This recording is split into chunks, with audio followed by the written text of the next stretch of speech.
Todoroki glances at the man before him, taking in his appearance but staying quiet. He refuses to give the League the pleasure of seeing him scared.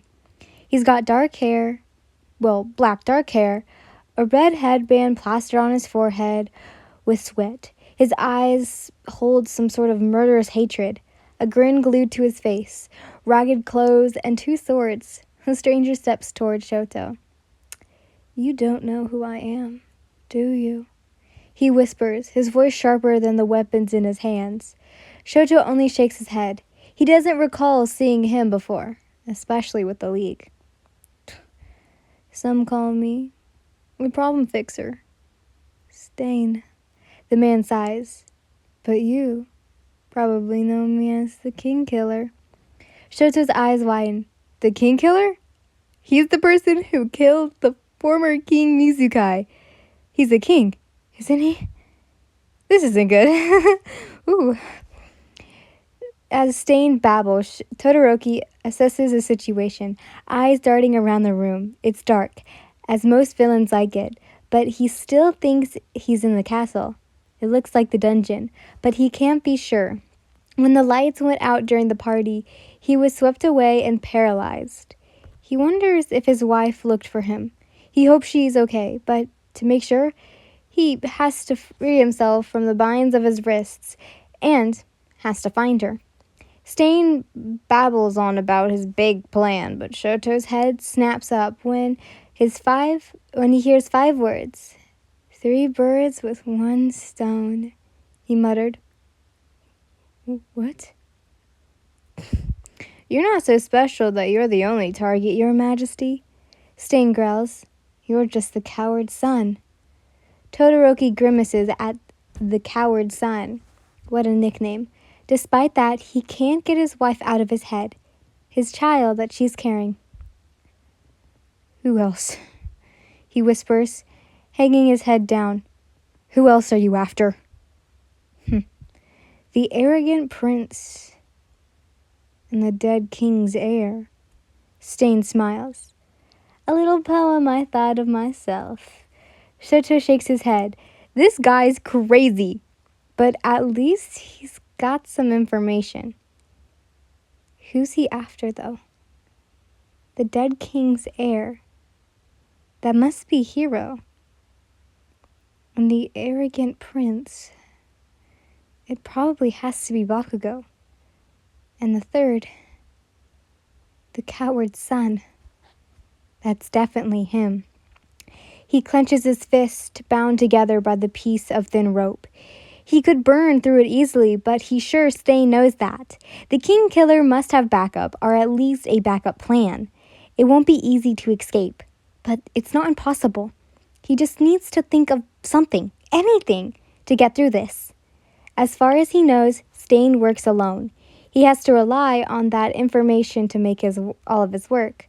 All Shoto needs is a simple movement that no villain would consider a threat. Something subtle. He lifts his head up to look at Stain, smiling. "So you're quite the fighter, huh? You killed that beast King Music guy?"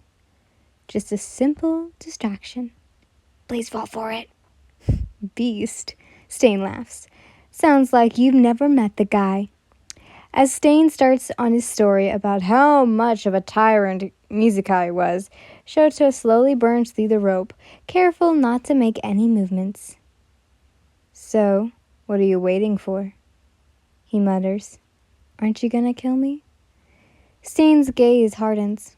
"Not until we have all 3 of you. I want you to die together, all looking at me and begging for forgiveness." The rope is gone now, only ashes on the floor, but Shoto doesn't move 1 inch. "Oh, I suppose you're playing God now?" Stain's eyes shake. "All right, with the hatred brighter than the sun, I'm not playing God. I'm doing what no God decided to do himself. I'm bringing justice to this world. I am shining light on the dishonest monarchy inflicted by people like you." Ice brings his sentence to a close, fading away until a shriek scream. Shoto stands up, holding a hand out and freezing the man's neck. He leaves his head, but only as he can hear one last thing. "You're nothing," Todoroki growls, "but a man playing God." Stain is frozen, still and quiet. He can't scream nor call for help. And Shoto leaves him, storming up the stairs to the main floor of the palace. It's too quiet. It's just too quiet. It's empty. No one wanders the halls. No one rushes to the king's side. Now he has to find his wife.